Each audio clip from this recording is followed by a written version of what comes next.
오늘 이 마태복음 본문에 보면은 포도원 주인에 대한 천국 비유가 나오게 됩니다. 천국 비유, 그러니까 하늘나라라고 하죠. 하나님의 나라라고도 표현되지만 특별히 이 마태복음에서는 이 천국이라는 표현을 씁니다. 하늘나라. 이 마태복음에서만 사용하는 아주 특징적인 모습입니다. 그런데 이 천국에 대한 비유를 하실 때마다 유독 특정한 한 인물에 대한 표현들이 자주 등장하는 것을 보게 됩니다. 예를 들어서 좋은 씨를 뿌리는 자의 비유 때도 천국을 그 좋은 씨 뿌리는 사람의 일컬어 표현하시고, 또 진주를 구하는 장사, 또 결산하는 어떤 임금, 그리고 오늘 등장하는 이 포도원의 주인까지 이 천국을 표현하는 그 비유를 말씀할 때 이렇게 특정한 한 인물을 표현하는 것을 볼 수 있습니다. 그런데 이 인물들의 동일성이 있는데, 그 동일한 부분이 무엇이냐라고 봤을 때 바로 이 사람들이 다 유독 은혜를 갖고 있는 사람들이다, 은혜를 베풀 수 있는 사람들이다 라는 것을 보여주고 있는 것을 보게 됩니다. 그런 것을 봤을 때 이 천국에 대한 비유를 하고 있는 이 특정한 인물이 예수님을 일컬어 말하고 있는 것을 우리가 어렴풋하게나마 이해할 수 있습니다. 우리가 이해하는 천국이라는 것을 대부분 특정한 장소의 영역에 둘 때가 많이 있는데, 이 천국 비유를 통해서 우리에게 말하고 있는 것을 봤을 때는 어떤 특정한 인물을 우리에게 드러내고자 하는 것을 잘 알 수 있다라는 것입니다. 그리고 그 특정한 인물이 바로 우리에게 은혜를 베푸시는 구원자 예수님이라는 것을 우리가 알 수 있습니다. 오늘 이 천국 비유에서 나타나는 이 포도원의 주인도 그렇습니다. 이 포도원의 주인이 약속을 한 가지를 합니다. 그것이 2절에 나타나 있는데요. 2절 부분을 한 번 더 읽어보도록 하겠습니다. 그가 예, 포도원에 들여보내, 한 번 더 읽겠습니다. 그가 하루 한 데나리온씩 품꾼들과 약속하여 포도원에 들여보내고, 이 포도원 주인이 약속을 합니다. 그 약속이 뭐냐면은 바로 일꾼들, 노동자들에게 약속을 하는 것이었는데, 너가 우리 포도원에서 일하면은 한 데나리온을 주겠다라고 약속을 합니다. 한 데나리온이라고 하는 것은 그 당시에 하루 품삯을 일컫습니다. 그리고 노동자들 계층에 대해서 이 데나리온을 주게 되는데, 그 당시 노동자들이라 하면은 말 그대로 하루 벌어 하루 생활해야 되는 사람들입니다. 즉, 이 한 데나리온이 없으면 자기의 삶과 자기의 가정을 유지하기에 어려운 사람들이었다라는 것이죠. 그런 의미에서 이 품꾼들에게 한 데나리온은 그들의 삶이 구원받는 아주 중요한 요소가 되는 것입니다. 포도원 주인은 일터에 사람들이 모여있는, 일을 구하려고 모여있는 그 사람들의 무리를 보게 되었습니다. 그런데 그 사람들의 무리를 보았을 때 은혜로운 마음을 품게 되죠. 저들이 나를 통하지 않으면 일을 얻지 못할 수 있겠다, 하루의 삶이 처참하게 무너질 수 있겠다, 내가 저들을 구원해 내야겠다라는 마음을 품었던 것입니다.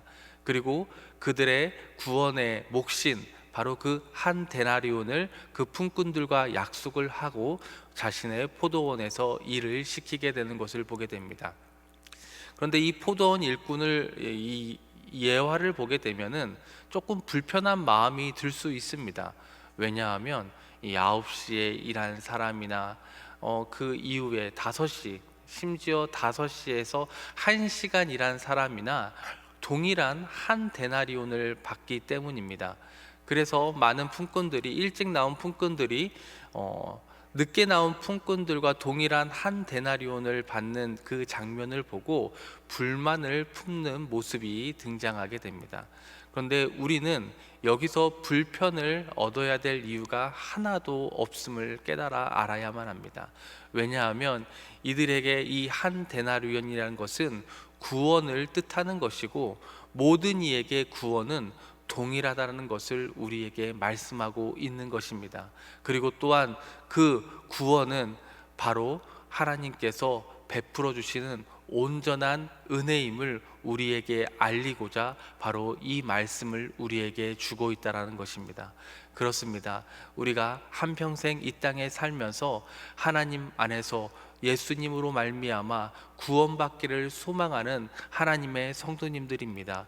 그런 의미에서 우리의 구원은 먼저 구원받은 자들이나 늦게 구원받은 자들이나 동일한 하나님의 구원인 줄 믿으시길 바랍니다. 내 간혹가다 내가 하나님께 구원받는 데 있어서 신앙생활을 좀 더 오래 하고 또 성실히 하고 열심히 함에 있어서 내 구원이 나보다 덜 성실하고 덜 열심히 하고 또 덜 길게 한 사람들의 구원과 달랐으면 하는 마음이 생겨날지도 모릅니다. 그런데 그것은 우리의 교만이고 하나님의 은혜를 잘못 알고 있는 것임을 우리는 깨달아 알아야만 합니다. 하나님의 구원은, 하나님이 우리를 택해 주신 그 구원의 은혜는 전적인 하나님의 은혜임을 우리는 믿어야 한다는 것입니다. 그 선택받은 그 구원의 은혜는 전적으로 하나님께서 거저 베풀어 주시는 것이지, 우리가 어떠한 잘남이나 우리가 이 땅에서 어떠한 선행으로 인하여서 받는 것이 아니라는 것입니다. 그런 의미에서 우리는 날마다 그 하나님의 은혜의 구원을 감사하고 기뻐하며 찬송해야 마땅한 사람인 줄 믿으시길 바랍니다. 그것이 우리 신앙인들이 하나님 앞에 보여야 될 자세입니다. 오늘자 날주 시편 145편 말씀을 보도록 하겠습니다. 시편 145편입니다.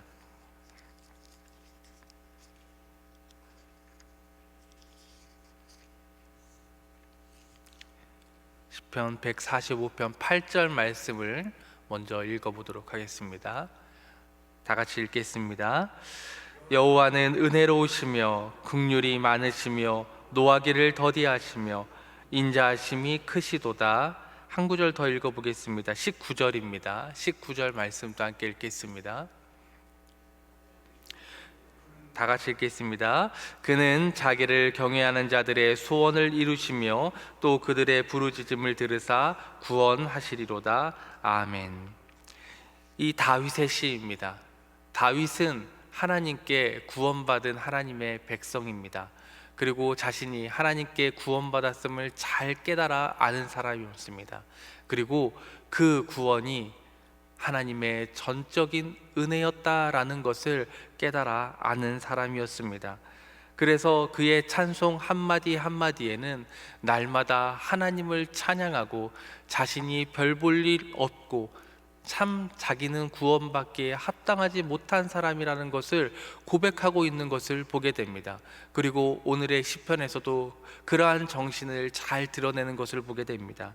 8절 말씀을 보면은 여호와는 은혜로우시며 긍휼이 많으시며 노하기를 더디하시며 인자하심이 크시도다라고 얘기하고 있습니다.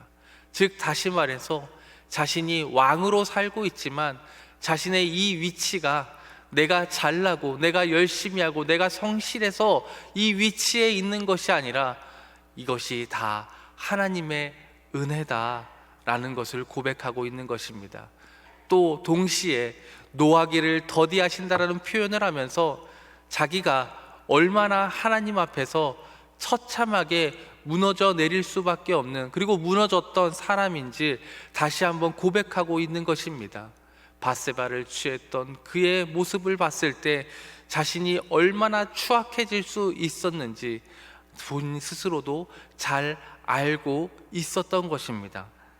그런 의미에서 우리 하나님은 정말 참으로 노하기를 더디하시는 그런 분이시다라는 고백도 함께 하고 있으면서 그분의 사랑은 정말 크다, 한이 없다. 모든 것이 하나님의 은혜로 이루어지고 있는 것이다 라는 것을 고백하는 것을 볼 수 있습니다. 사랑하는 성도님들, 우리의 삶 가운데에 하나님의 은혜가 없는 영역이 없는 것을 깨달아 아시길 바랍니다. 모든 것이 하나님의 은혜입니다. 나의 지금의 상황과 처지가 어떤 사람은 괜찮다 느낄 수 있고, 어떤 사람은 참으로 안타깝고 이 형편없다라고 생각할 수 있겠지만, 그 모든 것이 하나님의 은혜인 줄 믿으시길 바랍니다. 그리고 그것이 하나님께서 베풀어 주시는 것이고 하나님의 인자로 내 위치에 있는 것임을 깨달아 알아야만 합니다. 하나님께서는 우리에게 좋은 것을 주십니다. 그리고 또 동시에 우리의 마음을 들어주시는 하나님이십니다. 좀 전에 읽었던 19절 말씀에 그는 자기를 경외하는 자들의 소원을 이루시며 또 그들의 부르짖음을 들으사 구원하신다라고 표현하십니다. 혹 지금의 상황이 너무나도 안타깝고 너무나도 형편없고 정말 벗어나고 싶은 심경이 있다면, 여호와를 경외하는 마음으로 그 은혜의 하나님께, 그 자비의 하나님께 구하시는 성도님들 되시길 바랍니다. 그분은 은혜로우시기 때문에 우리의 구함을 들어 응답해 주실 것입니다. 우리가 부르짖으면 우리의 그 어려운 상황 가운데서 구원해 주실 능력이 있는 하나님을 믿으시길 바랍니다. 우리의 하나님께서는 그렇게 능력도 있을 뿐만 아니라 은혜가 넘치고 사랑이 넘쳐서 우리의 간구에 들어 응답해 주시는 분이십니다. 능력과 사랑이 함께 겸비하고 있는 신은 오직 우리 여호와 하나님밖에 없습니다. 그 하나님을 내 하나님으로 믿고 신앙하는 것이 우리에게 가장 큰 복인 것입니다.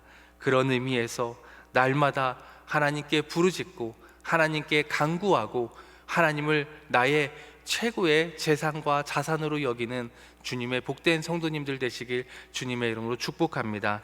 끝으로 오늘자 날주 여호수아 13장 말씀을 보도록 하겠습니다. 여호수아 13장 33절 말씀입니다. 여호수아 13장 33절입니다.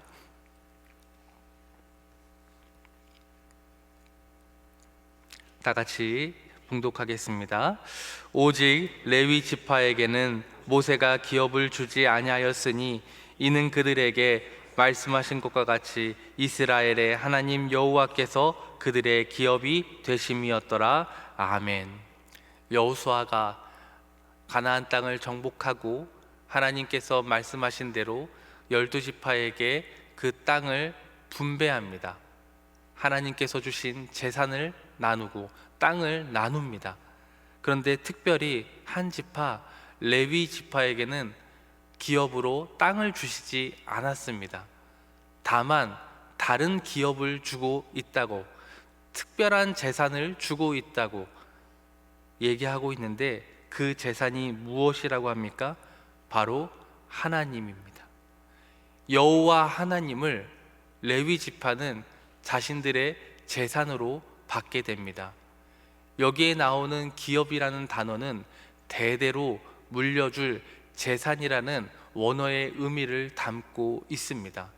레위 지파는 다른 것을 재산으로 받은 것이 아니라, 이 땅을 재산으로 받은 것이 아니라 바로 여호와 하나님을 대대로 물려줄 재산으로 받고 있는 장면이 바로 이 장면입니다. 레위 지파는 하나님께 예배를 수종드는 사람들로 선택받았습니다. 그들의 심정과 그들의 자세 안에는 기본적으로 하나님을 경외할 수밖에 없는 그러한 임무를 부여받은 사람들입니다. 그들의 시간과 그들의 경험이 그것을 소홀히 만들 수 있을지는 모르겠지만, 기본적으로 그들이 부여받은 그들의 자세는 하나님을 향한 경외에 있습니다. 그 하나님을 경외하는 그 레위인들이 부여받은 기업은 바로 하나님이라는 것입니다. 하나님을 기업으로 물려받는다는 것이 얼마나 좋겠습니까? 하나님이 주시는 이 땅의 모든 것, 그리고 이 땅, 돈, 그리고 건강, 이런 것들이 그냥 주어지는 것이 아니라 전적인 하나님의 은혜 가운데서 주어진다고 봤을 때 하나님을 자기의 기업으로 삼는 것이야말로 모든 것을 얻을 수 있는 길이라는 것을 우리는 알아야만 합니다. 그런 의미에서 이 레위인이 기업으로 받는 하나님이야말로 우리의 최고의 재산인 것입니다. 사랑하는 성도님들, 우리는 하나님을 경외하고 하나님을 예배하고 하나님을 높이고 찬양하는 자리에 있는 성도님들이 되어야 함을 기억하시길 바랍니다. 바로 우리가 그 레위인이 되었을 때에 하나님을 경외하고 하나님을 찬양하는 자리에 선 자가 되었을 때 우리에게는 하나님을 기업으로 받는 놀라운 역사가 있게 될 것입니다. 이것이 우리에게 주어지는 최고의 은혜고 최고의 복일 것입니다. 그리하여서 내 재산은 하나님이다, 내 최고의 기업은 하나님이다 라는 마음을 품으시고 그렇게 살아가시고 그것으로 말미암아 가장 복된 인생을 사시는 귀한 성도님들 되시길 주님의 이름으로 축복합니다. 다 같이 주기도문 하시고 기도회를 마치시고 각자 가지고 나오신 기도 제목으로 기도하시다가 자유롭게 돌아가시겠습니다. 하늘에 계신 우리 아버지여, 이름이 거룩히 여김을 받으시오며 나라의 임하옵시며 뜻이 하늘에서 이룬 것 같이 땅에서도 이루어지이다. 오늘날 우리에게 일용할 양식을 주옵시고 우리가 우리에게 죄 지은 자를 사하여 준 것 같이 우리 죄를 사하여 주옵시고 우리를 시험에 들게 하지 마옵시고 다만 악에서 구하옵소서. 대개 나라와 권세와 영광이 아버지께 영원히 있사옵나이다. 아멘.